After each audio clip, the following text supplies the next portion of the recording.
Avant de nous plonger dans cette histoire, profitez-en pour abonnez-vous à la chaîne et activez la cloche. Ainsi, vous ne manquerez aucun nouveau mystère qui apparaîtra ici. Dites-moi ce que vous en pensez dans les commentaires. D'où regardez-vous en ce moment? Votre ville ou votre pays pourrait apparaître dans de futurs articles. Maintenant, fermez les yeux un instant et suivez-moi à travers les portes de cette histoire. Les grilles en fer du domaine de Montrevaux ne grinçaient plus. Récemment restaurées, elles avaient été peintes en noir mat, comme si la famille avait voulu effacer toute trace de rouille ou du passé. Pourtant, les franchir suffisait à sentir qu'il y avait comme un ailleurs. Le domaine s'étendait sur des hectares de bois anciens où des arbres centenaires se penchaient tels des spectateurs silencieux. L'hôtel particulier, construit à la fin du XIXe siècle, se dressait au centre, figé dans le temps. Émile Caron contemplait la façade de pierre claire du balcon principal, ajustant son manteau pour se protéger du froid humide de la campagne française. Il n'était pas du genre à s'émerveiller facilement. Historien spécialiste des domaines familiaux et des conflits successoraux, il avait vu des hôtels particuliers abandonnés, des châteaux pillés et des héritages anéantis par des luttes intestines. Pourtant, quelque chose dans cette maison le fit hésiter avant de gravir les marches. La famille Montrevaux était connue pour sa fortune discrète et son influence durable, jamais à la une des magazines ni impliquée dans des scandales publics. Banques, vignobles, propriétés industrielles, tout passait entre leurs mains, mais toujours en marge des projecteurs. Ces derniers mois, cependant, un schéma inquiétant s'était dessiné. Des décès successifs, tous officiellement qualifiés de naturels, survenus au sein du domaine. L'invitation adressée à Émile ne mentionnait aucun décès. Elle parlait de organisation documentaire et de recherches historiques à des fins juridiques. La personne qui l'avait reçue était Clémence de Montrevaux, l'actuelle administratrice des biens familiaux. Trop jeune pour les responsabilités qui lui incombaient, selon les documents, mais suffisamment ferme pour assurer le bon fonctionnement de l'ensemble. En entrant dans le hall, Émile fut immédiatement frappé par le contraste. L'intérieur était impeccable. Marbre poli, tapisserie restaurée, éclairage moderne soigneusement dissimulé pour préserver l'esthétique ancienne. Rien ne laissait présager le délabrement. Pourtant, le silence était troublant. Aucun bruit de pas au loin, aucun écho habituel des grandes demeures. C'était un silence dense, comme absorbant tout bruit. Clémence apparut en haut de l'escalier central. Vêtue de vêtements sobres, au ton sombre, ses cheveux étaient soigneusement tirés en arrière. Son regard scruta Émile, avec une attention excessive, comme pour évaluer non seulement ses compétences, mais aussi sa résilience. Elle le conduisit à travers les couloirs, lui expliquant rapidement la tâche. Cataloguer de vieux documents, testaments, lettres privées, archives, jamais rendues publiques. La famille souhaitait régler des comptes du passé. L'expression paraissait vague, mais Émile était habitué à ce genre de langage. Au fil de leur visite, il commença à remarquer des détails subtils, des tableaux légèrement de travers dans certaines ailes de la maison, des portes verrouillées sans explication, des employés qui évitaient certains couloirs après la tombée de la nuit. Personne ne disait rien ouvertement, mais leurs actes parlaient d'eux-mêmes. L'antagonisme n'était pas manifeste de façon directe. Il n'y avait pas de figure ouvertement hostile. Il existait plutôt une présence diffuse, qui se manifestait dans les décisions familiales, au fil des décennies, des listes d'héritiers disparus des documents officiels, des testaments réécrits à la hâte et des donations effectuées après des événements mal expliqués. Dans la bibliothèque principale, Clémence lui montra une aile isolée où des cartons d'archives attendaient depuis des années. Elle expliqua que peu de gens s'y rendaient. Non pas par interdiction formelle, mais par convention. La façon dont elle refermait la porte derrière eux était trop automatique, presque un réflexe. Émile se mit aussitôt au travail. En parcourant les documents, il remarqua des schémas troublants, des noms barrés à répétition, des dates modifiées, des signatures qui ne correspondaient pas à l'âge des signataires. Rien n'était suffisamment concret pour accuser qui que ce soit, mais tout laissait présager une histoire soigneusement remaniée. Interrogée sur les membres les plus âgés de la famille, Clémence ne donnait que les réponses nécessaires. Ces réponses étaient justes, mais incomplètes. Elle évitait les détails, éludait les dates et recentrait la conversation sur les questions administratives. Elle ne semblait pas mentir, mais simplement choisir ce qu'elle ne voulait pas dire. À la tombée de la nuit, l'atmosphère du manoir changea subtilement. L'air se refroidit et la lumière projeta des ombres qui allongeaient encore les couloirs déjà interminables. Émile eut l'étrange impression d'être observé, non par des êtres humains, mais par la structure même de la maison, comme si chaque mur recelait un souvenir qui refusait de s'effacer. Avant de se séparer, Clémence a formulé une demande précise, qu'il ne retire aucune copie de document de la propriété. Tout le travail devait être effectué sur place. Elle justifiait son geste par la sécurité de la famille. Le ton employé, cependant, n'incitait pas à la polémique. Seul dans sa chambre d'amis, Émile comprit qu'il avait accepté bien plus qu'une simple mission historique.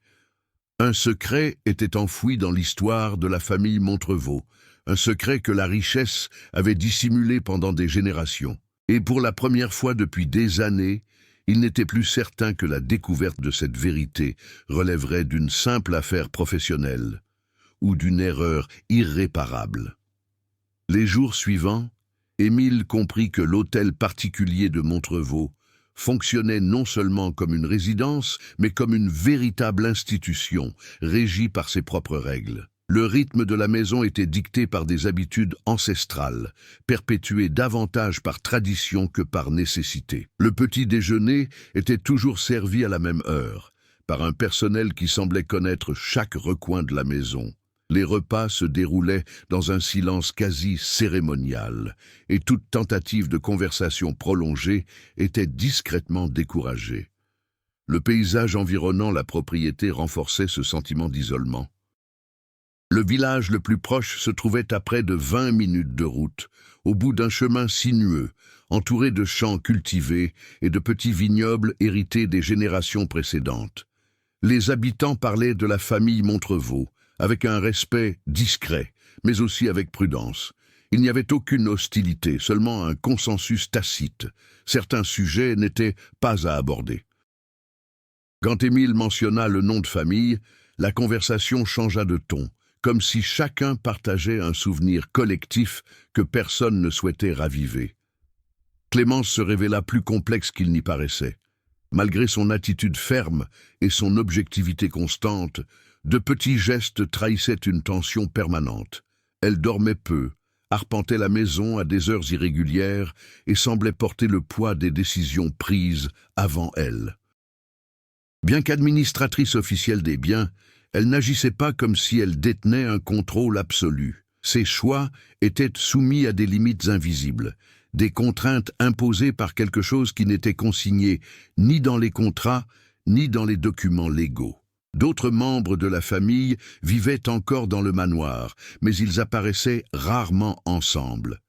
Bastien de Montrevaux, un cousin éloigné, occupait une aile isolée et se consacrait à l'entretien des vignes. Il évitait la maison principale autant que possible, préférant le travail manuel aux réunions de famille. Sa relation avec Clémence était froide, marquée par de longs silences et des échanges strictement fonctionnels. Il y avait aussi Margot Lenoir, parent par alliance, chargé de superviser les employés et les contrats externes. Son attitude était cordiale, mais excessivement contrôlée. Margot semblait savoir exactement quoi dire, et surtout quoi ne pas dire. Elle observait Émile avec une curiosité contenue, comme pour deviner jusqu'où irait son enquête. Peu à peu, les documents se sont éclaircis. Les vieilles lettres révélaient une famille obsédée par la continuité, soucieuse de préserver son nom à tout prix. On y trouvait des traces d'alliances stratégiques, de mariages arrangés et de décisions hâtives prises après des événements décrits de manière vague. Des termes comme incident, déviation et rupture apparaissaient fréquemment, toujours sans explication détaillée. L'influence culturelle française se manifestait non seulement dans l'architecture et les coutumes, mais aussi dans la mentalité même de la famille. L'importance capitale accordée à l'héritage, à la terre et à la lignée imprégnait toutes les décisions. Le manoir n'était pas qu'une simple demeure, il était un symbole de pérennité. Perdre Montrevaux signifierait bien plus qu'une ruine financière, ce serait une annihilation historique. La nuit, Émile se mit à explorer les parties les moins fréquentées de la maison. Non par simple curiosité, mais parce que certains dossiers des archives mentionnaient des ailes qui officiellement n'existaient pas. Des couloirs étroits, des portes condamnées, des escaliers qui ne figuraient pas sur les plans architecturaux les plus récents.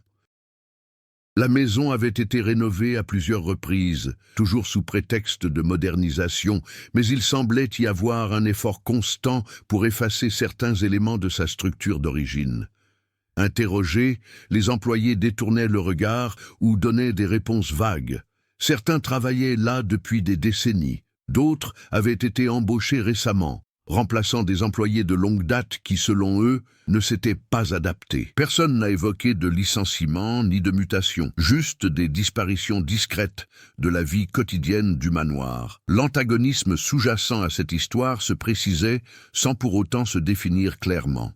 Il ne s'agissait pas d'une personne en particulier, mais d'un héritage, une succession de décisions façonnées par la peur de perdre le pouvoir, par l'obsession de dissimuler des secrets. La maison elle-même semblait imprégnée de ses choix, gardienne silencieuse de vérités dérangeantes. Émile commença à sentir que sa présence n'était pas neutre. Chaque document analysé, chaque question posée, modifiait subtilement le comportement des résidents. De petites tensions apparurent, les portes se mirent à être verrouillées plus tôt et Clémence devint plus vigilante, non par méfiance manifeste, mais par nécessité. Montrevaux n'avait pas résisté à l'épreuve du temps par hasard. Elle avait survécu parce qu'elle avait appris à dissimuler ses failles sous des couches de silence, de richesse et de tradition. Et plus Émile comprenait l'univers de cette famille, plus il devenait évident que le passé n'était pas mort. Il attendait simplement le moment propice pour réagir. Le travail d'Émile progressait, mais ce sentiment d'avancement s'accompagnait d'un malaise croissant. Les documents les plus récents semblaient méticuleusement organisés, presque excessivement propres, tandis que les dossiers plus anciens présentaient des lacunes difficiles à ignorer. Des dates sautaient des décennies, sans explication.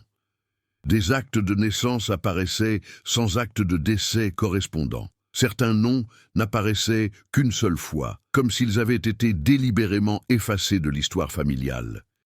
La première intervention directe eut lieu par un matin froid, lorsqu'Émile découvrit une boîte qui ne figurait pas dans l'inventaire initial. Elle était dissimulée derrière une bibliothèque mobile, dans la petite bibliothèque, une pièce rarement utilisée. À l'intérieur se trouvaient des carnets de notes personnelles, rédigés par différents membres de la famille au fil des générations. Les pages ne contenaient pas d'aveux explicites, mais elles consignaient des décisions prises en temps de crise, toujours justifiées comme nécessaires. Avant que la situation ne se dégrade, Margot fit son apparition. Elle ne posa pas de questions directes, se contentant de remarquer que ce document n'était généralement pas consulté. Son ton était neutre, mais sa présence interrompit le déroulement de l'enquête. Le jour même, la boîte disparut. Aucune explication ne fut fournie. Peu après, Émile commença à se heurter à des obstacles plus subtils. Certaines portes, auparavant ouvertes, restaient closes. Les employés cessaient de répondre aux questions les plus simples. Bastien, qui jusque-là s'était tenu à l'écart, se mit à l'observer de loin lors de ses promenades dans les vignes, comme s'il voulait lui dire quelque chose, mais se ravisait toujours au dernier moment.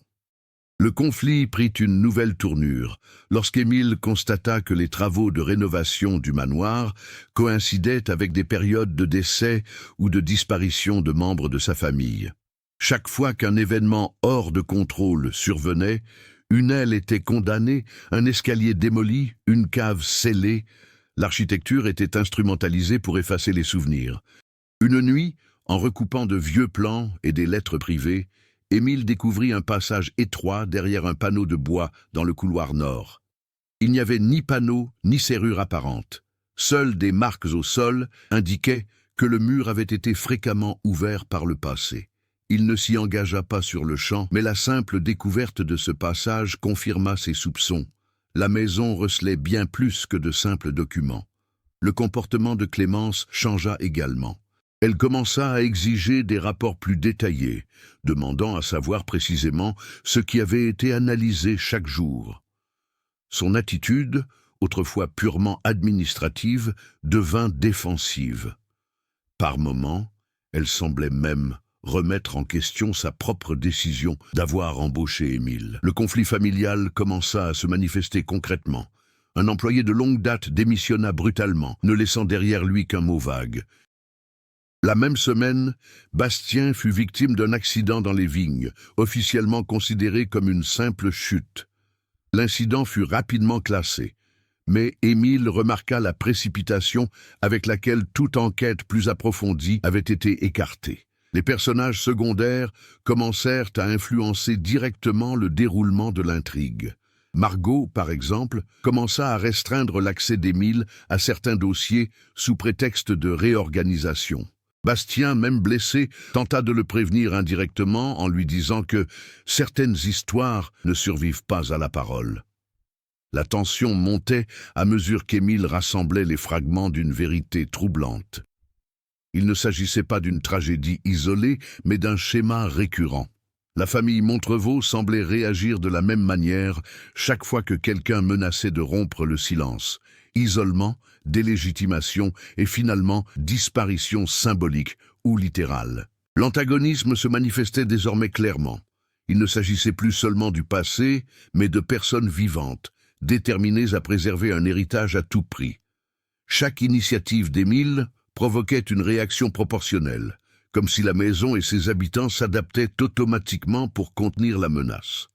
À la fin de la semaine, Émile comprit qu'il ne se contentait pas d'examiner de vieux documents. Il était devenu partie prenante du conflit.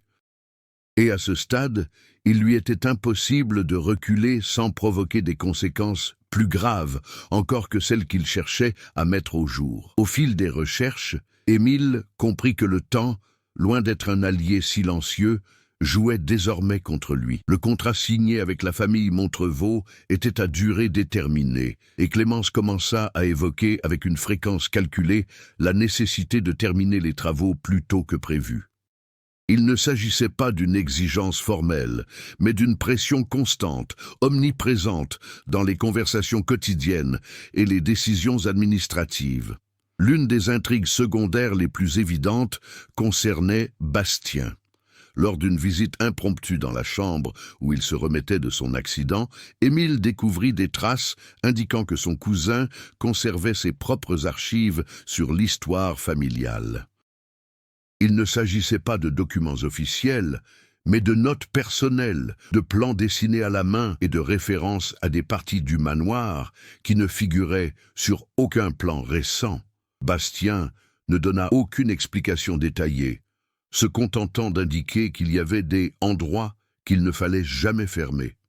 La conversation fut brutalement interrompue par l'arrivée de Margot, qui surgit à la porte, mettant fin à la rencontre sans un mot.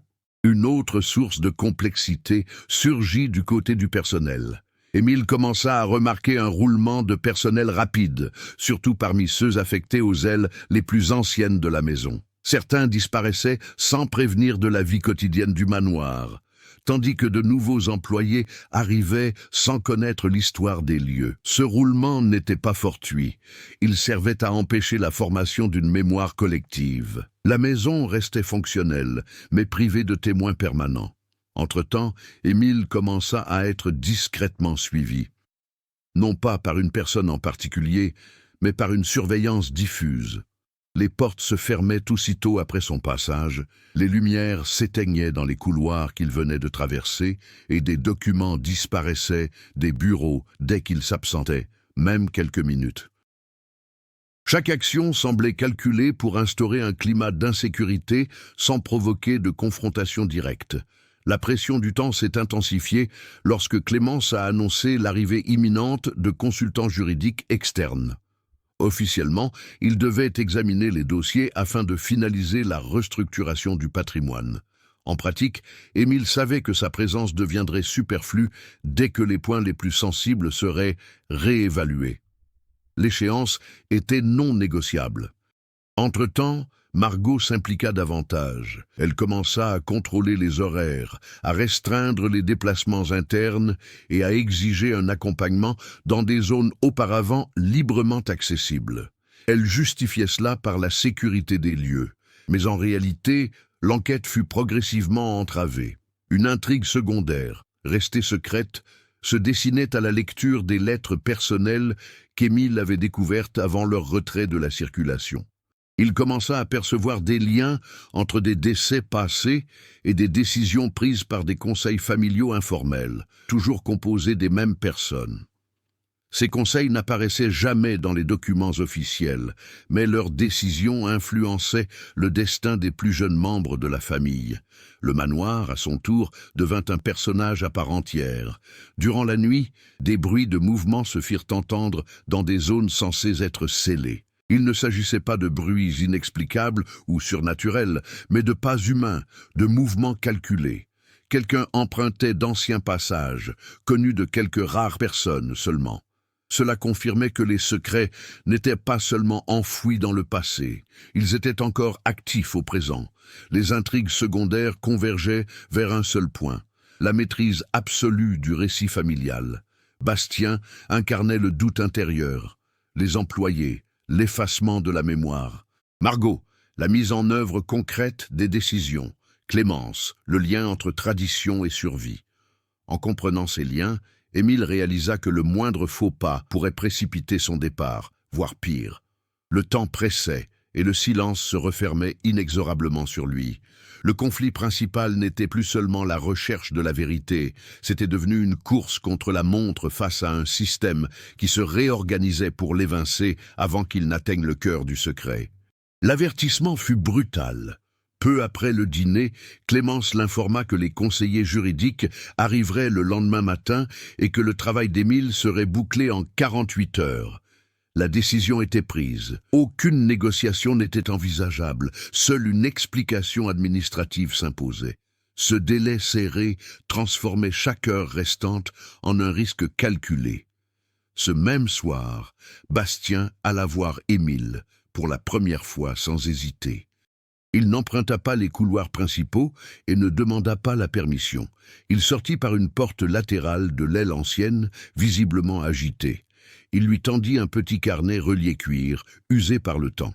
Il n'expliqua pas comment il avait pu le cacher pendant tant d'années. Il laissa seulement entendre qu'il n'aurait jamais dû exister en dehors de la famille. Le contenu du carnet a tout changé. C'était un journal personnel de Adrien Montrevaux, un héritier oublié des archives officielles du début du XXe siècle. Les notes décrivaient un accord tacite, conclu après une série de décès classés comme accidents domestiques.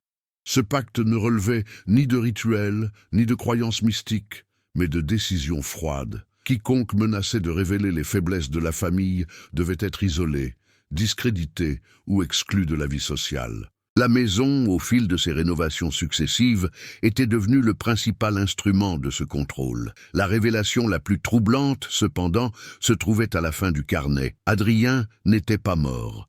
Il avait été maintenu en vie pendant des années dans une aile clandestine, officiellement inexistante, afin d'éviter les scandales et les litiges. Sa survie prolongée avait été considérée comme une erreur stratégique irréparable. Avant qu'Émile n'ait pu assimiler l'information, des pas résonnèrent dans le couloir. Margot apparut sur le seuil, accompagnée de 2 employés. Son regard ne trahissait aucune surprise, seulement une confirmation. Le carnet fut arraché des mains d'Émile et Bastien fut emmené sans résistance, comme s'il s'y attendait déjà. La situation s'est rapidement envenimée. Clémence a été appelée et est arrivée quelques minutes plus tard. Sa réaction n'a pas été le déni, mais la retenue. Elle a ordonné à Émile de retourner dans sa chambre et l'a informé que tout document non autorisé serait saisi pour vérification finale. Il n'y a pas eu de menace explicite, mais le message était clair. Toute marge de manœuvre était épuisée. Le véritable tournant survint peu après minuit. Incapable de rester immobile, Émile suivit les indices du carnet qu'il avait réussi à mémoriser avant de le perdre. Il emprunta le passage secret du couloir nord et descendit un escalier étroit dissimulé derrière de vieux panneaux de bois. L'aile souterraine existait. L'espace était fonctionnel, non abandonné. On y trouvait des traces d'utilisation récente, un éclairage rudimentaire et des portes renforcées. Dans l'une des pièces, Émile découvrit des dossiers médicaux, des notes récentes et un nom qui ne figurait dans aucun document officiel de l'époque, Julien Caron. Le choc n'était pas seulement historique, il était aussi personnel. Julien était son grand-oncle, déclaré officiellement mort des décennies plus tôt après une bataille juridique impliquant la famille Montrevaux. Le lien était direct, indéniable. Le passé sur lequel Émile enquêtait n'était pas lointain. Il en faisait partie. Avant qu'il ne puisse partir, il entendit des voix s'approcher. La maison réagissait, une fois de plus, au risque d'être démasquée. Le point de non-retour était atteint.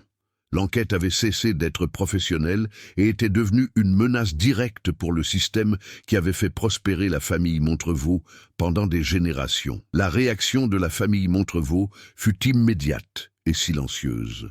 Le lendemain matin de l'intrusion d'Émile dans l'aile souterraine, l'atmosphère de l'hôtel particulier changea sensiblement. Les portes restèrent verrouillées, le personnel fut réaffecté et des zones auparavant accessibles devinrent soudainement interdites d'accès. Aucune explication ne fut donnée, mais chaque geste indiquait que la maison était bouclée.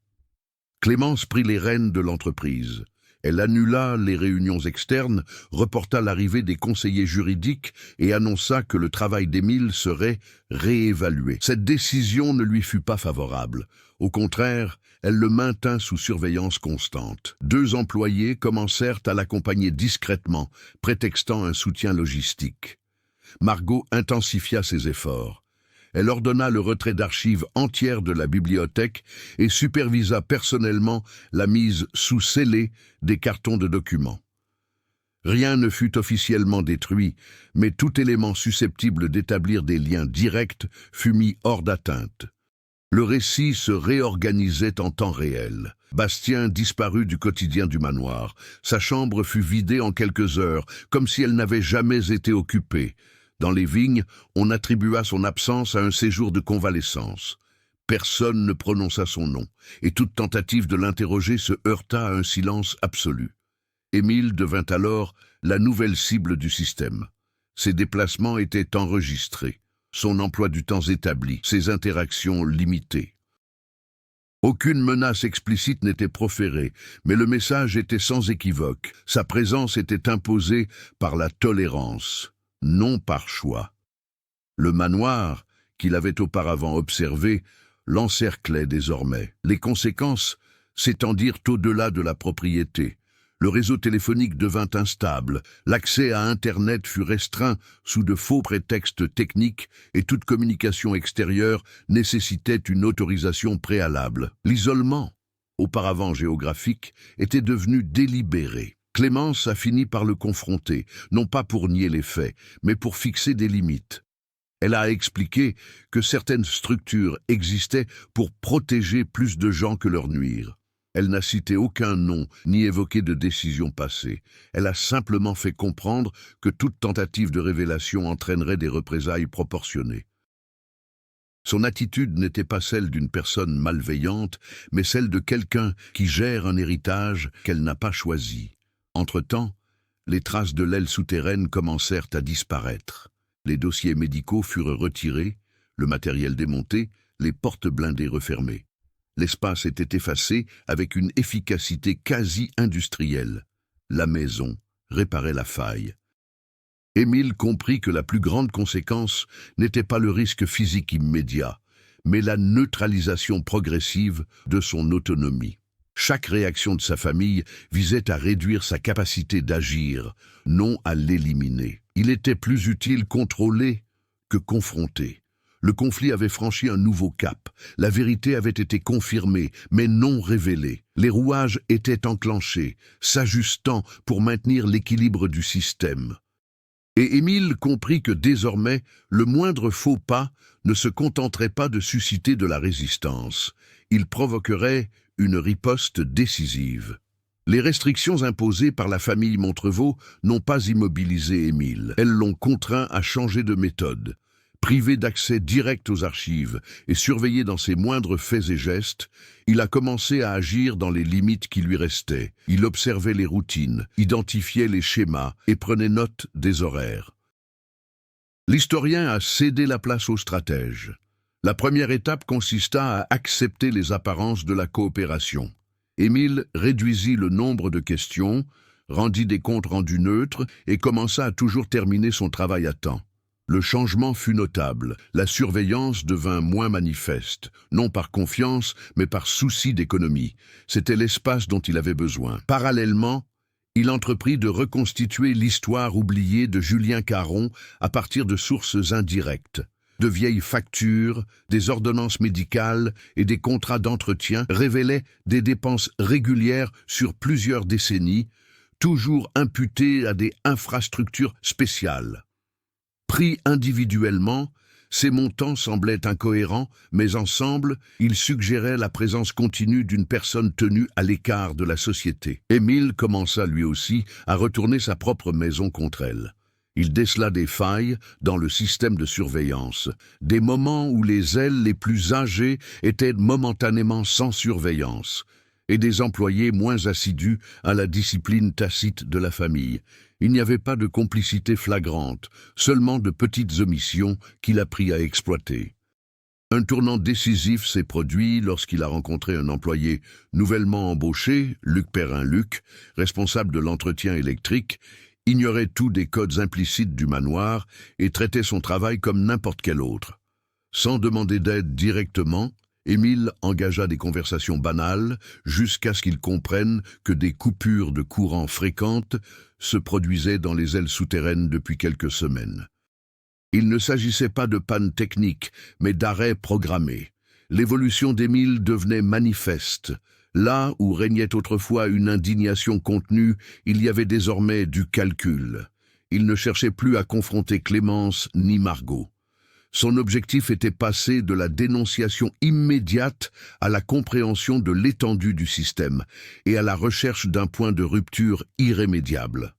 Cette évolution se manifestait aussi dans son rapport à la peur. Le manoir restait oppressant, mais il ne dictait plus ses mouvements. Émile se déplaçait désormais avec plus d'assurance, choisissant des itinéraires alternatifs et des moments inattendus. Chaque mouvement était réfléchi, jamais impulsif. Un dernier élément scella sa transformation. En relisant un vieux contrat, il découvrit que sa propre invitation à Montrevaux avait été approuvée par un conseil interne, avant même que Clémence ne prenne les rênes de l'administration. Son choix n'était pas dû au hasard. Son lien de parenté avec Julien Caron avait été décelé et sa présence là-bas constituait en partie une épreuve de maîtrise de soi. Cette découverte ne le paralysa pas. Au contraire, elle confirma que le système n'était pas infaillible, mais seulement prévisible, et la prévisibilité, pour qui y prêtait attention, était une faiblesse. À la fin de cette période, Émile n'était plus un chercheur isolé en territoire hostile. Il était devenu un acteur conscient d'un jeu ancestral, prêt à agir sans reproduire les erreurs du passé. Cette évolution ne résultait pas d'un courage soudain, mais de la capacité d'agir avec précision dans un environnement qui avait toujours puni les impulsions. L'activité qui régnait au manoir indiquait que le système de Montrevaux se préparait à une fermeture définitive. Des cartons scellés étaient transportés aux aurores, des véhicules entraient et sortaient sans autorisation, et les employés de longue date étaient licenciés en bloc. La maison ne se cachait plus, elle se réorganisait. Émile comprit que c'était le dernier moment avant l'effacement complet. Bastien restait absent, officiellement en convalescence, mais ses traces avaient été effacées. Chambres réaménagées, documents redistribués, vignoble sous une nouvelle direction. L'intrigue interne avait été réglée de force. Quiconque osait semer le doute avait été neutralisé. L'aile souterraine subit le même sort. Exploitant les failles de sécurité déjà repérées, Émile y accéda une dernière fois. Il découvrit les lieux métamorphosés. Le matériel avait disparu, les murs repeints, les archives effacées. Seules des marques au sol et de subtiles variations d'humidité révélaient que l'endroit avait eu une autre fonction. Le système n'avait laissé aucune trace, seulement des absences. L'intrigue secondaire concernant le personnel s'est également conclue. Luc Perrin avait été muté sans préavis et remplacé par une personne proche de l'ancienne structure. La rénovation temporaire n'était qu'une erreur de jugement. L'entreprise a corrigé son erreur. Clémence appela Émile pour une conversation formelle. Aucune tension palpable ne transparaissait. Elle l'informa que le contrat serait résilié le lendemain matin et que le transport avait déjà été organisé. Elle ajouta que la famille reconnaissait son professionnalisme et que le travail serait correctement rémunéré. Il ne s'agissait pas d'un pot de vin à proprement parler, mais d'une rupture trop nette pour être innocente. Margot, quant à elle, a pris en main la transition. Elle a ordonné la restitution partielle des documents examinés par Émile, sélectionnant avec soin ceux qui pouvaient être retirés de la propriété. Chaque geste témoignait que le récit final était déjà tracé. Les tensions ne provenaient pas d'affrontements directs, mais de l'accélération des événements. Tout allait trop vite. Le système qui avait fonctionné pendant des décennies s'emballait désormais, révélant une vulnérabilité sans précédent. Cette nuit-là, Émile fit ses derniers préparatifs. Il organisa ses notes, mémorisa les liens, condensa les dates et les noms. Il n'emportait aucune preuve matérielle. Il savait qu'elle serait confisquée. Ce qu'il transportait était plus difficile à neutraliser. Une structure logique impossible à démanteler sans en admettre l'existence. Avant l'aube, un événement inattendu confirma que le dénouement était inévitable. Une alarme retentit brièvement dans l'aile nord, suivie d'un silence absolu. Personne n'expliqua ce qui s'était passé, mais le protocole de sécurité fut déclenché dans tout le manoir. La maison était en état d'alerte. Émile savait que ce serait sa dernière chance d'agir derrière les grilles de fer. Les intrigues secondaires étaient résolues, les voies rétrécies, et le système de Montrevaux était prêt à sceller à nouveau le passé. Il ne restait plus qu'à décider, comme l'affrontement final allait avoir lieu. La confrontation n'a pas commencé par des cris ou des violences ouvertes. Elle a commencé par un choix. Peu avant l'aube, Émile quitta sa chambre sans bagage. Il savait que ses affaires seraient fouillées. Il emprunta les couloirs latéraux, suivant des itinéraires qu'il connaissait par cœur, jusqu'à atteindre l'ancienne salle de contrôle électrique du manoir, un espace oublié depuis les rénovations, mais encore fonctionnel. Il ne cherchait pas à éteindre les lumières ni à semer la panique. Il voulait simplement gagner du temps. En reconnectant manuellement un vieux circuit, il a provoqué un dysfonctionnement localisé qui a activé des protocoles internes sans déclencher d'alerte externe. La maison a réagi exactement comme il l'avait prévu. Des employés ont été réaffectés, Margot a pris la direction opérationnelle et Clémence a été appelée pour centraliser les décisions. Le système a ainsi révélé sa propre hiérarchie. Entre-temps, Émile se rendit dans l'aile nord. Non pas par le passage secret déjà connu, mais par un escalier secondaire réservé aux inspections techniques. Il y découvrit ce qui confirmait sa dernière hypothèse. Bastien n'avait pas été transféré, mais maintenu en confinement temporaire, isolé jusqu'à la fermeture complète du bâtiment. Vivant, lucide, réduit à un simple problème administratif. Ce revirement n'était pas émotionnel, mais stratégique.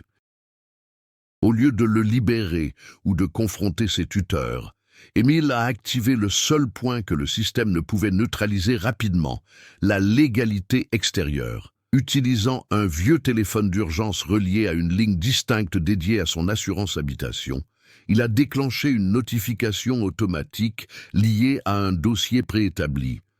Aucun élément matériel n'y figurait, seulement des dates, des noms, des références croisées et une demande officielle de contrôle fiscal auprès de l'État fondée sur des incohérences en matière de fiscalité et de succession. C'était le genre d'avertissement qu'on ne pouvait ignorer sans susciter la suspicion des institutions.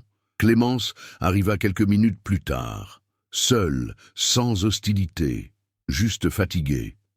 Pour la première fois, elle ne chercha pas à contrôler la situation. Elle déclara que le système avait été créé pour survivre, non pour punir, que les mauvaises décisions étaient devenues la norme parce que personne n'avait osé les contester. Émile ne répondit pas par des accusations. Il se contenta de préciser qu'il ne cherchait ni vengeance, ni exposition médiatique immédiate. Il voulait éviter que cela ne se reproduise. Le système de Montrevaux fonctionnait grâce au silence. Dès lors, ce silence fut rompu. Margot tenta d'intervenir et ordonna l'annulation de la procédure. Il était trop tard. L'alerte avait déjà quitté le manoir. Il était impossible de la récupérer. Le point culminant fut atteint lorsque Clémence prit une décision inédite. Elle autorisa officiellement l'ouverture des ailes scellées et la reconnaissance formelle de Bastien comme membre actif de la succession. Non par altruisme, mais par calcul. C'était le seul moyen d'en atténuer l'impact extérieur. La transformation d'Émile devint alors manifeste. Il n'eut besoin ni de fuir, ni de dénoncer, ni de détruire. Il força simplement le système à se dévoiler. D'enquêteur réservé, il était devenu l'élément qui brisait le cycle, non par la confrontation directe, mais par la précision. Lorsque les premiers signes d'intervention extérieure commencèrent à se manifester, l'hôtel particulier de Montrevaux garda le silence. Mais pour la première fois depuis plus d'un siècle, ce n'était pas un silence de contrôle, c'était un silence d'attente. L'intervention extérieure ne s'est pas faite dans le bruit des sirènes, ni à la une des journaux. Elle est arrivée méthodiquement, bureaucratiquement et inévitablement. Contrôles fiscaux, examens successoraux et inspections de patrimoine se sont accumulés sur la famille Montrevaux comme autant de couches successives de pression. Rien n'a été déclaré illégal sur le champ, mais tout a commencé à être remis en question. Le système, habitué à fonctionner à l'abri des regards, a perdu son principal atout. Le manoir resta habité, mais son fonctionnement ne fut plus jamais le même. Des ailes auparavant condamnées furent officiellement rouvertes sous prétexte de travaux de maintenance. Des espaces restés insoupçonnés pendant des décennies commencèrent à figurer dans des rapports techniques. La maison cessa d'être un organisme clos et devint peu à peu un bien immobilier soumis aux mêmes règles que tout autre monument historique. Bastien réapparut discrètement, sans explication publique. Il ne présenta aucune excuse, ne reconnut pas explicitement les souffrances endurées. Pourtant, sa présence bouleversa l'équilibre familial. Pour la première fois, un membre de la famille portait en lui un passé impossible à effacer. Sa simple existence devint un rappel constant que le silence n'était pas absolu. Clémence demeura à la tête de l'administration, mais son approche changea. Il privilégia désormais la clarté des documents, la fiabilité des contrats et la possibilité de prendre des décisions défendables en dehors de l'enceinte de l'institution. Non pas qu'il ait abandonné la logique de la préservation, mais parce qu'il comprenait maintenant que l'isolement absolu représentait un risque plus grand qu'une exposition contrôlée. Margot s'est retirée progressivement, officiellement en raison de désaccords administratifs. En réalité parce que son rôle, exécuter des décisions invisibles, avait perdu de son importance dans un système constamment scruté. Son départ s'est fait discrètement, conformément à la méthode qu'elle avait toujours employée. Émile quitta Montrevaux dans le même véhicule qui l'y avait amené, mais il n'était plus le même homme. Il n'emportait ni documents, ni preuves matérielles, ni victoires éclatantes. Ce qui l'emportait, c'était la certitude d'avoir rompu un schéma établi. Il n'avait pas détruit le système, mais il l'avait contraint à fonctionner selon des limites qu'il n'avait jamais acceptées. Des mois plus tard, suivant de loin l'évolution de la situation judiciaire, Émile comprit qu'aucune révélation n'aurait eu autant d'impact que la simple mise au jour de la structure. La force de la famille Montrevaux n'avait pas été brisée par des accusations émotionnelles, mais par la perte de toute maîtrise de son propre récit. L'héritage demeurait, mais transformé, plus intouchable, plus caché. Et cela, pour une famille bâtie sur le silence, représentait le changement le plus profond qui soit. Des années plus tard, les grilles en fer du domaine de Montrevaux étaient toujours là, restaurées et ouvertes au public à certaines heures. Les guides évoquaient l'architecture, les vignobles et la longévité de la famille, choisissant leurs mots avec une extrême précaution. Peu de visiteurs se rendaient compte que certaines salles étaient absentes des plans touristiques. Et encore moins remarquaient qu'en traversant certains couloirs, l'atmosphère semblait changer de densité, non pas à cause de fantômes, mais sous le poids de décisions qui ne s'étaient jamais complètement dissipées. L'histoire avait été réécrite, mais non effacée. Elle avait simplement été déplacée dans un lieu où le silence ne suffisait plus à la protéger. Des histoires comme celle de la famille Montrevaux perdurent non seulement parce qu'elles étaient bien dissimulées, mais aussi parce que, à un moment donné, quelqu'un a choisi de ne pas y regarder de plus près. Ce que vous venez de lire ne parle pas seulement d'un manoir, d'une famille fortunée ou de secrets enfouis. Il s'agit de systèmes qui restent en place tant qu'on ne les remet pas en question. À présent, c'est à vous de réfléchir à la question suivante. Dans quelle mesure le silence protège-t-il? Et quand devient-il complicité? Si cette histoire vous a mis mal à l'aise, n'hésitez pas à partager vos impressions. Quel personnage vous a le plus marqué? Pensez-vous qu'Émile en a fait assez, ou le système s'est-il simplement adapté une fois de plus? Laissez un commentaire, participez à la discussion et partagez cette histoire avec ceux qui apprécient les mystères complexes. Parfois, la plus grande révélation ne réside pas dans le secret lui-même, mais dans le refus de l'ignorer.